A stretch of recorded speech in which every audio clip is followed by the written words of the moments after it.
ஹரே கிருஷ்ணா. மறுபிறவி பாகம் 34, அத்தியாயம் 7. கிட்டத்தட்ட மறுபிறவியே அதன் தொடர்ச்சி. தலைப்பு: வசியம் செய்தல், ஹிப்னாட்டிக் ரிக்ரெஷன். முந்தைய வாழ்வின் முழு விவரத்தை தருவதில்லை. மனிதர்களை வசியப்படுத்தி அவர்களின் முற்பிறவிகளில் நடந்த சம்பவங்களை பெறும் வழிமுறை ஹிப்னாட்டிக் ரிக்ரெஷன் எனப்படுகிறது. அதனை அடிப்படையாக வைத்து மறுபிறவியை பற்றி ஏராளமான புத்தகங்கள் எழுதப்பட்டுள்ளன. பிரைடி மர்ஃபியை தேடுதல் என்ற நூல் 1950ஆம் ஆண்டுகளில் அதிக அளவில் விற்பனையான புத்தகங்களில் ஒன்றாகும். இப்புத்தகத்தின் தகவல்கள் 50க்கும் மேற்பட்ட பத்திரிகைகளில் தொடராக வெளியிடப்பட்டு உலகம் முழுவதும் பரபரப்பை ஏற்படுத்தின.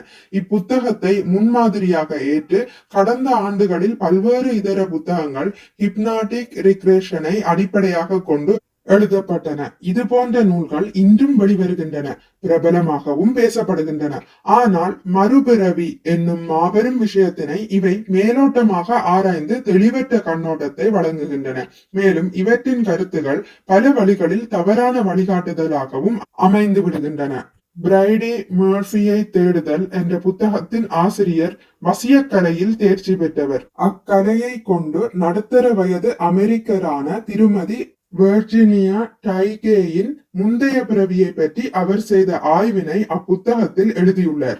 அதில் அப்பெண் பிரைடி மர்ஃபி என்ற பெயரில் 1798ஆம் ஆண்டு தான் அயர்லாந்தில் பிறந்து அங்கேயே வாழ்ந்து வந்ததாகவும் தமது 66ஆம் வயதில் பெல்ஸ்பாட் நகரில் இறந்ததாகவும் கூறியிருந்தாள். வசியப்பட்ட நிலையில் அவள் பிரிடேவின் வீட்டை பற்றிய தகவலை மட்டுமின்றி பெற்றோர், நண்பர்கள் மற்றும் உறவினர்களின் பெயர்களையும் இதர தகவல்களையும் தெரிவித்தாள்.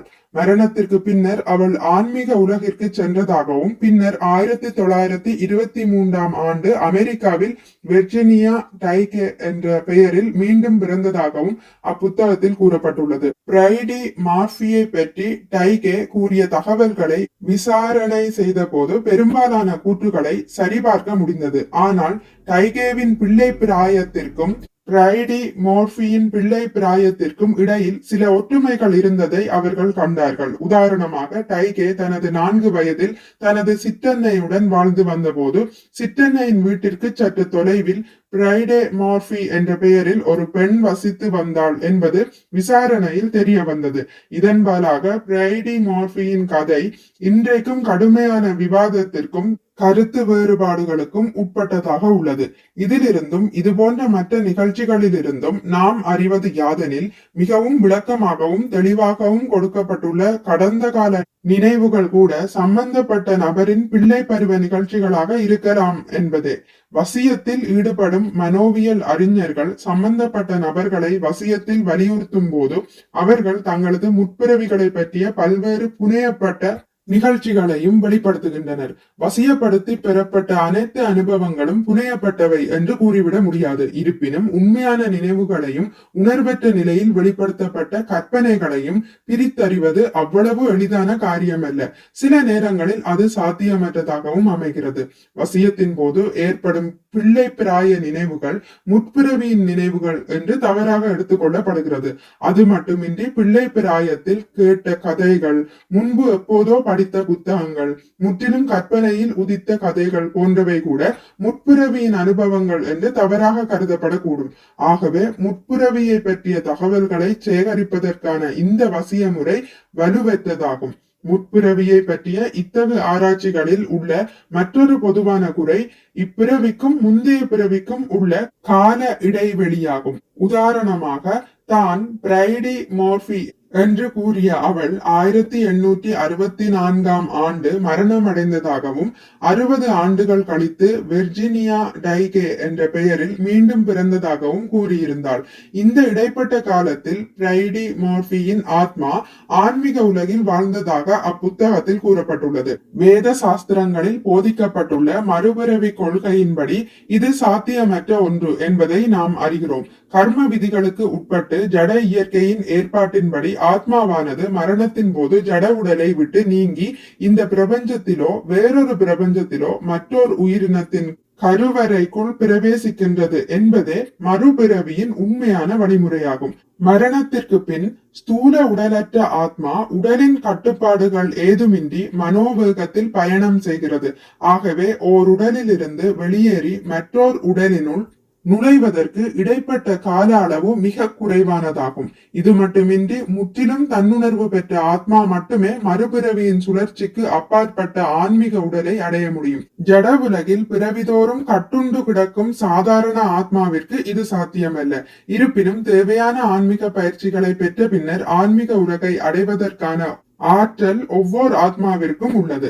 பகவத்கீதையில் 4.9 பகவான் கிருஷ்ணர் பின்வருமாறு விளக்குகிறார்: எனது தோற்றமும் செயல்களும் திவ்யமானவை என்பதை எவனொருவன் அறிகின்றானோ அவன் இந்த உடலை விட்ட பின் மீண்டும் இப்பௌதிக உலகில் பிறவி எடுப்பதில்லை. அர்ஜுனா, அவன் எனது நித்திய உலகை அடைகிறான். பகவான் மேலும் கூறுகிறார்: பக்தியில் யோகிகளான அந்த மகாத்மாக்கள் என்னை அடைந்த பிறகு முற்றிலும் துன்பம் நிறைந்த இந்த தற்காலிகமான உலகத்திற்கு திரும்பி வருவதே இல்லை. ஏனெனில் அவர்கள் மிக உயர்ந்த பக்குவத்தை அடைந்து விட்டனர். பகவத்கீதை 8.15. கர்ம விதிகளும் மறுபிறவியும் ஒன்றுக்கொன்று பக்குவமான முறையில் வடிவமைக்கப்பட்டுள்ளன. ஒவ்வொரு ஜட உடல் அழியும் போதும் அந்த ஆத்மாவின் ஒட்டுமொத்த கர்மத்திற்கு ஏற்றாற் போல மற்றொரு ஜட உடல் முன்கூட்டியே தயார் நிலையில் இருக்கும். மரணத்திற்கு பின் ஆத்மா உடனடியாக அந்த புதிய உடலுக்குள் பிரவேசித்து மறுபிறவியை எடுக்கிறது. ஒருவன் தனது உடலை விடும்போது எந்த நிலையை எண்ணுகின்றானோ ஐயமின்றி அந்நிலையை அவன் அடைகிறான். பகவத்கீதை 8.6. பிறப்பு, இறப்பு, நோய் மற்றும் முதுமையால் அடங்கிய இந்த தற்காலிகமான பௌதிக உலகினுள் மீண்டும் பிறப்பதற்கான எந்த ஒரு அவசியமோ விருப்பமோ நித்தியமான ஆன்மீக உலகை அடைந்த தன்னுணர்வு பெற்ற ஆத்மாவிடம் நிச்சயம் கிடையாது. வசிய முறையானது ஒரே ஆத்மா பல உடல்களில் வெவ்வேறு காலங்களில் வாழ்கிறது என்ற உண்மையை அறிவதற்கு உதவுகிறது.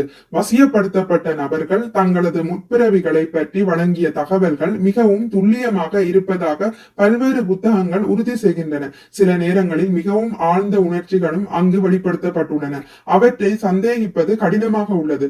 அமெரிக்காவின் அயன் ஸ்டீஃபன்சன் மற்றும் ஆஸ்திரேலியாவின் பீட்டர் ராம்ஸ்டர் ஆகியோரின் நூல்கள் மறுபிறப்பின் அனுபவங்களை மிகவும் கடினமுடன் பதிவு செய்துள்ளன. அப்புத்தகங்களில் உள்ள பெரும்பாலான அனுபவங்கள் யாருக்கும் சம்பந்தம் இல்லாத நபர்களை கொண்டு ஆராய்ந்து உறுதி செய்யப்பட்டுள்ளன. சில நேரங்களில் மக்கள் தங்களது வாழ்வில் துளியும் தொடர்பில்லாத அல்லது சிறிதளவே தொடர்பு கொண்ட மொழிகளில் சரளமாக பேசியுள்ளனர் என்பது குறிப்பிடத்தக்கதாகும். மேலும் சிலர் தற்போதைய வழக்கத்தில் இல்லாத பழமையான தொனியிலும் மொழியிலும் பேசியுள்ளனர். வரலாற்று சான்றுகளை கொண்டு அவை உறுதி செய்யப்பட்டுள்ளன. ராம்ஸ்டரின் ஆய்வுக்கு உட்படுத்தப்பட்டவர்கள் தாங்கள் ஒருபோதும் சென்றிராத அயல் நாடுகளுக்கும் அங்குள்ள தொலைதூர வசிப்பிடங்களுக்கும் அவரை அல்லது அவரது ஆய்வாளர்களை அழைத்து சென்றுள்ளனர். பல ஆய்வுகளில் முற்பிறவியில் வாழ்ந்த வீடு, வீட்டின் அமைப்பு மற்றும் வீட்டில் உள்ள பொருட்களை பற்றி ராம்ஸ்டரின் அலுவலகத்தில் இவர்கள் தெரிவித்த தகவல்கள் பின்னர் ஆய்வாளர்களுடன் சென்று பார்த்தபோது சேதமடைந்திருந்த போதிலும் முற்றிலும் பொருந்தியிருந்தன. கவனமுடனும் விஞ்ஞான பூர்வமாகவும் நடத்தப்பட்ட இவ்வகையான ஆராய்ச்சிகள் மறுபிறவி என்பது ஏதோ ஒரு வடிவில் இருப்பதை மறுக்க முடியாத நிலைக்கு நம்மை கொண்டு செல்கின்றன. துரதிர்ஷ்டவசமாக ஆத்மா எவ்வாறு உடலை மாற்றுகின்றது என்பதை அவர்களால் ஆழமாகவோ அறிவுபூர்வமாகவோ விளக்க இயலவில்லை. ஆகவே முற்பிறவியை அறிவதற்கான இந்த வசியங்களை மிக உயர்ந்த ஆழமான உண்மையை விளக்குவதற்கான ஆரம்ப கட்ட முயற்சியாக மட்டுமே எடுத்துக்கொள்ள முடியும். மேலும் தூண்டப்பட்ட உணர்ச்சிகள், தெளிவற்ற விளக்கங்கள் மற்றும் வியாபார நோக்கத்தினால் இத்தகைய ஆய்வுகளில் பல விஞ்ஞான பூர்வமாக நடத்தப்படுவதில்லை.